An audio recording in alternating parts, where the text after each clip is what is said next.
तो दोस्तों, स्वागत है आपका हमारे चैनल पर। आज हम बात करने वाले हैं एक ऐसे प्रोजेक्ट के बारे में जो हर साल लाखों श्रद्धालुओं के लिए एक सपने जैसा सुविधा बनने वाला है, और वह है केदारनाथ रोपवे प्रोजेक्ट। केदारनाथ जो कि उत्तराखंड की चारधाम यात्रा का एक महत्वपूर्ण हिस्सा है। यहाँ तक पहुँचने के लिए श्रद्धालुओं को पैदल लंबा रास्ता तय करना पड़ता है। हर साल मौसम की कठिनाइयों, भूस्खलन और भारी ट्रैफिक की वजह से यात्रियों को कठिनाइयों का सामना करना पड़ता है। इसी समस्या को हल करने के लिए उत्तराखंड सरकार और केंद्रीय प्रशासन ने केदारनाथ रोपवे प्रोजेक्ट की योजना बनाई है। आज हम आपको बताएंगे कि यह प्रोजेक्ट कितना लंबा है, कब तक बनकर तैयार होगा, श्रद्धालुओं को कौन कौन सी सुविधा मिलने वाली है और इससे संभावित नुकसान क्या हो सकते हैं। तो चलिए शुरुआत करते हैं इस रोपवे प्रोजेक्ट की पूरी कहानी को। तो केदारनाथ धाम उत्तराखंड का सबसे प्रसिद्ध धार्मिक स्थल है। यह मंदिर गौरी गंगा नदी के किनारे 3583 मीटर की ऊंचाई पर स्थित है। इसकी यात्रा कठिन है क्योंकि पैदल मार्ग 18 किलोमीटर लंबा है और यह पहाड़ी रास्तों, घने जंगलों और खतरनाक घाटियों से होकर गुजरता है। केदारनाथ यात्रा सिर्फ एक धार्मिक अनुभव नहीं है, बल्कि यह साहस और धैर्य की परीक्षा भी है। हर साल कई लाख श्रद्धालु यहाँ आते हैं। हालांकि प्राकृतिक आपदाओं, विशेषकर 2013 की भयंकर बाढ़ के बाद यहाँ यात्रा और कठिन हो गई। उस बाढ़ में कई लोग मारे गए और लाखों की संपत्ति नष्ट हो गई। यह हादसा यह दिखाता है कि इस क्षेत्र में सुरक्षा और पहुंची की सुविधाओं में सुधार की कितनी जरूरत है। यही कारण है कि सरकार ने केदारनाथ रोपवे प्रोजेक्ट की योजना बनाई, जिससे श्रद्धालुओं की सुरक्षा, सुविधा और समय की बचत हो सके। अब बात करते हैं इस प्रोजेक्ट की तकनीकी और भौगोलिक जानकारी की। तो रोपवे की कुल लंबाई लगभग 6 किलोमीटर होगी। यह रोपवे पंडावती घाटी से केदारनाथ मंदिर तक जाएगी। इसके कुल 3-4 स्टेशन होंगे: बेस स्टेशन, मिड स्टेशन और टॉप स्टेशन। रोपवे में आधुनिक गोंडोला सिस्टम का उपयोग किया जाएगा। प्रत्येक गोंडोला में 6 से 8 लोग बैठ सकेंगे।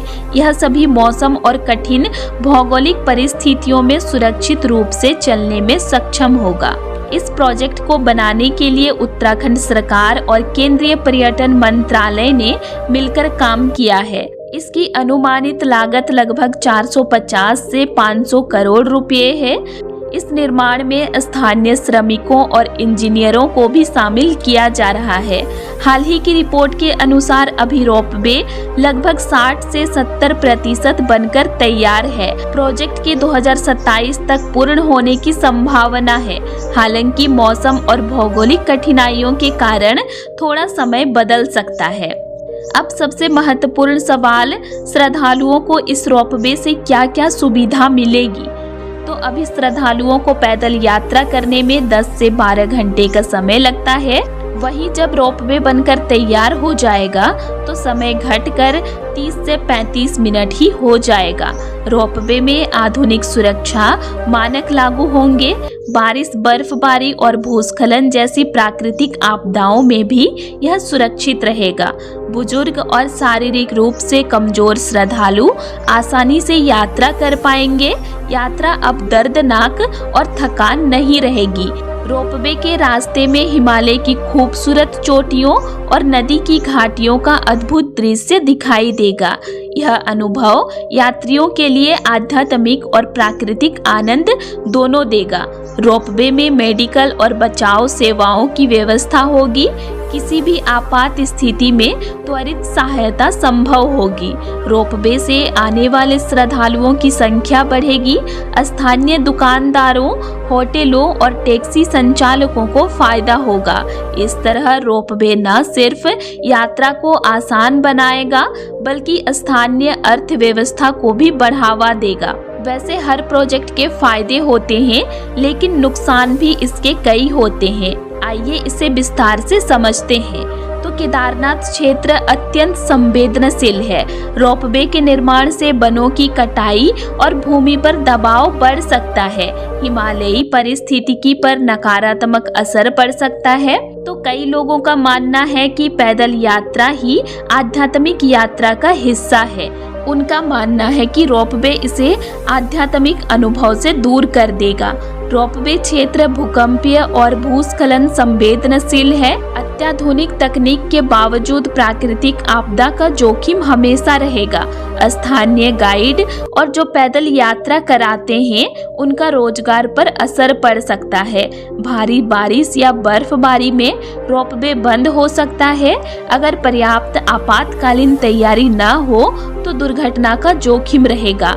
इसीलिए सरकार और परियोजना प्रबंधन को पर्यावरणीय, सामाजिक और सुरक्षा पहलुओं पर पूरी तैयारी करनी होगी। तो वर्तमान में निर्माण की स्थिति क्या है, आइए जानते हैं। तो 2026 के जनवरी तक रिपोर्ट के अनुसार 60 से 70% कार्य पूरा हो चुका है। बेस स्टैंड और मिड स्टेशन का ढांचा लगभग तैयार है। रोपवे टावरों की स्थापना और केबल डालने का काम प्रगति पर है।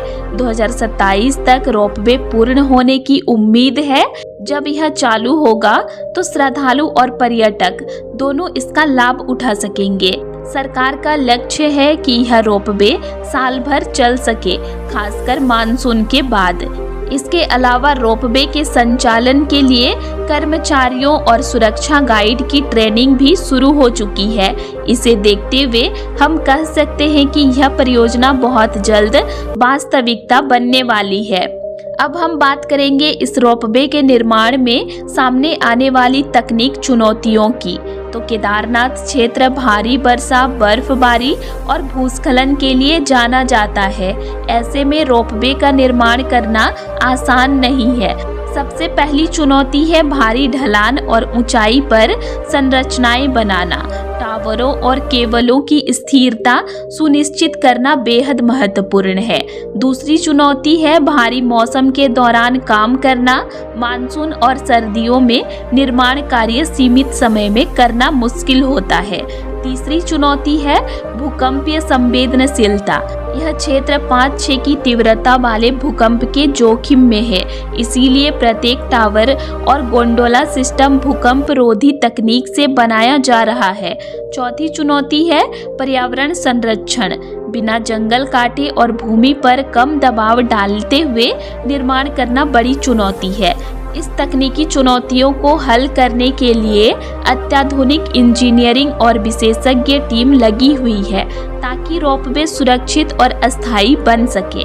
तो दोस्तों, केदारनाथ रोपवे सिर्फ एक तकनीकी प्रोजेक्ट नहीं है, बल्कि यह श्रद्धालुओं के लिए सुरक्षा, सुविधा और आध्यात्मिक अनुभव का नया मार्ग खोल रहा है। इसके फायदे और नुकसान दोनों हैं। फायदे में समय की बचत, सुरक्षा, यात्रा की सुविधा और पर्यटन बढ़ावा शामिल है। नुकसान में पर्यावरणीय प्रभाव, पारंपरिक परंपरा पर असर और सुरक्षा जोखिम शामिल है। आखिर में यह प्रोजेक्ट एक संतुलित दृष्टिकोण का उदाहरण होगा, जहां आधुनिकीकरण और सुरक्षा के साथ साथ प्रकृति और धर्म की संवेदनाओं का भी ध्यान रखा जाएगा। इसी के साथ दोस्तों, आज तारीख है 15 जनवरी और अभी केदारनाथ धाम में भारी बर्फबारी हो रही है। केदार घाटी पूरा खाली है। अभी पूरा केदारनाथ धाम में सफेद बर्फ ही है। तो अभी कोई भी श्रद्धालु यात्रा करने के बारे में नहीं सोचिएगा। अभी जिन भी श्रद्धालुओं को बाबा केदारनाथ जी का दर्शन करना है वो ऊखीमठ के ओमकारेश्वर मंदिर में आकर दर्शन कर सकते हैं।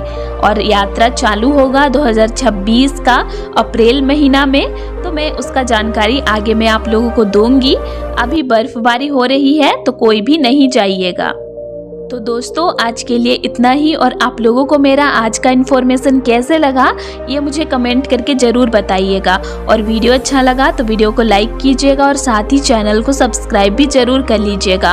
और अगर आप लोगों को केदारनाथ धाम से रिलेटेड और भी वीडियोस देखने हैं तो मेरे चैनल में अपलोड हैं, आप उनको भी देख सकते हैं। तो चलिए फिर मिलते हैं एक नई वीडियो के साथ। Thanks for watching.